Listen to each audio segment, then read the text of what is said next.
Kejadian ini terjadi di tahun 2005 di Tangerang. Ada satu keluarga yang tinggal di satu klaster perumahan. Keluarga ini tuh tinggal di sana kurang lebih 10 tahun. Dari yang klasternya masih kosong sampai udah keisi semua.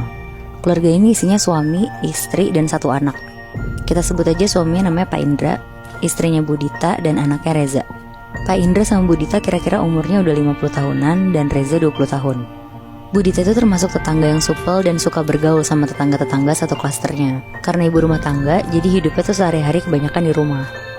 Dia tuh juga suka bikin acara-acara buat tetangganya, kayak 17 Agustusan, tahun baruan, sampai arisan ibu-ibu juga dia yang selalu ngajak. Budita paling dekat sama tetangga sebelah rumahnya persis, namanya Bu Ulfa. Karena mereka seumuran dan anak mereka tuh juga gak beda jauh umurnya. Jadi suka nanya-nanya soal sekolah anaknya juga. Bu Ulfa ini termasuk yang paling berada di satu klaster itu. Rumahnya dia sendiri itu 2 kafling, sampai-sampai dia tuh juga punya 3 rumah di klaster itu. Dan kalau ada acara-acara klaster, dia selalu yang nyumbang paling banyak. Tapi Bu Ulfa ini tuh termasuk orang yang humble banget Moebi. Gak pernah milih-milih dalam bergaul, semuanya dia rangkul sampai jadi deket banget. Sampai akhirnya Budita tuh bingung. Kayak udah semingguan dia tuh gak ketemu sama Bu Ulfa. Dia ngeliatin rumahnya dari depan juga kayak gak ada peradaban.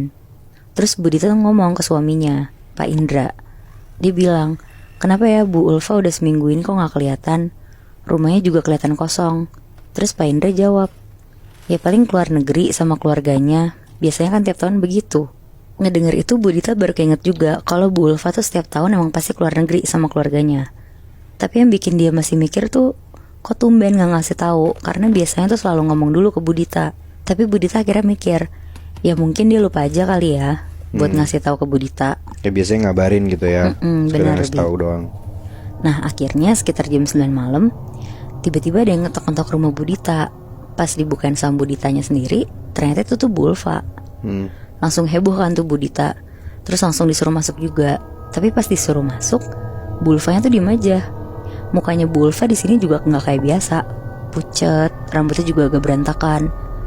Karena Budita ngeliat Bu Ulfa pucet banget, kayak orang sakit, Budita akhirnya bilang, Bu tunggu aku bikinin teh panas ya, ibu masuk sini aja duduk di ruang tamu. Akhirnya Budita cepet-cepet lah bikin teh panas. Dan pas dia balik ke pintunya, Bu Ulfa tuh udah gak ada. Terus malamnya akhirnya dia ceritalah ke Pak Indra. Dia bilang kalau tadi tuh Bu Ulfa mampir, tapi mukanya tuh pucet banget. Dan tiba-tiba Bu Ulfa tuh hilang pas lagi dibikinin teh sama Budita.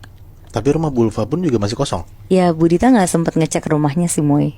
Soalnya udah malam juga waktu itu. Iya. Akhirnya sekitar jam 11 malam, Budita siap-siap tidur. Tapi pas baru mau tidur, Budita tuh denger kayak ada suara kenceng banget. Suara perempuan teriak-teriak terus nangis. Pak Indra pun denger suara itu. Akhirnya karena penasaran dan suaranya makin kenceng, Budita sama Pak Indra lari ke kamar anaknya.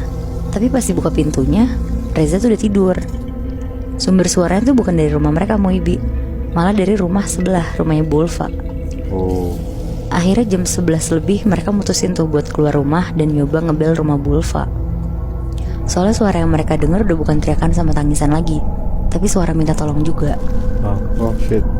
Mereka ngebel lah ke rumah Bu Ulfa. Sekali dibel gak ada yang keluar, 2 kali pun sama, sampai akhirnya ketiga kali. Yang keluar tuh pembantu sama supir rumahnya. Nanyalah Budita, Mbak, Mas, Bu Ulfa kenapa ya? Kedengeran dari rumah saya ada suara minta tolong. Dan itu suara Bu Ulfa. Tapi pembantu sama supirnya tuh mukanya takut, bahkan diem aja. Pas pelan-pelan diajak ngobrol, akhirnya mereka tuh bilang kalau sebenarnya Bu Ulfa tuh udah seminggu gak pulang ke rumah. Dan suaminya juga gak selalu ada di rumah dari seminggu lalu. Padahal biasanya selalu pulang malam, tapi kali ini tuh lagi jarang banget pulang. Pulang cuma buat nengokin keadaan anaknya doang.